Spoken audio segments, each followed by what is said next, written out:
Now, the issue between Alexander Isak and Newcastle is getting worse. That issue is getting worse. Don't get me wrong. I've never been a fan of player wanting to leave a club when you have 3 years contract with the club.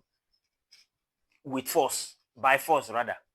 I've never been a fan of player saying, looking for all means, forcing himself out of the club when you are contracted to the club for 3 years. I've never been a fan. But with what Isak said, it seems there was an understanding, a gentleman understanding that Isak will be allowed to leave. That we don't know. So Isak maintained that when trust is broken, the relationship is dead. That is what Isak is trying to let us understand. So from Isak's side, it means that there could not be any other relationship again between him and Newcastle. Few minutes after, Newcastle released their own statement saying that they were so displeased seeing a social media publication from Alexander Isak saying that Alexander Isak never had anything like gentleman agreement for him to leave. That the club has always wished to keep their best player, which Isak is among, and the club is ready to reintegrate him back into the team. With what is happening, there is a problem that we don't know. There is a very big problem that we don't know. And in the end of the day, it is Isak that will suffer it because his career will be going down at the end of the day. So at this point, I think all ego should be dropped.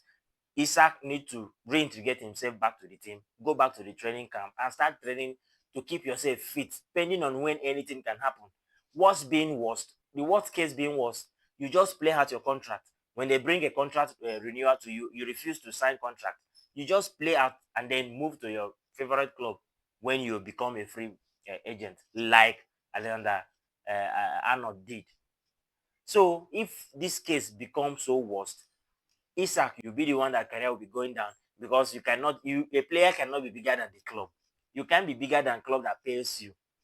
And the club has the money to recruit more Alexander Isak while your own career will just go down. Nobody hears about Isak again. So Isak, you've got to tell your agent, stop advising me. This is my career. I want to get going. I want to play beautiful football. And in the end, you put your mind down. Play football. See a very Eze now. Eze won't come out, go Tottenham. He has a personal agreement with Tottenham. He has agreed personal terms with Tottenham, but he's still playing for Crystal Palace, coming to training, keeping his mind set on football and football alone, knowing that that moment will come. That is what is expected of you. You have 3 years contract with Newcastle. You have 3 years contract with Newcastle. It's not as if you say Newcastle should give you a higher salary, they can't do it. They have the money to pay you. Don't kill your career because of advice from agents. Don't kill your career because you might eventually go to that Liverpool, and then nobody go hear you again.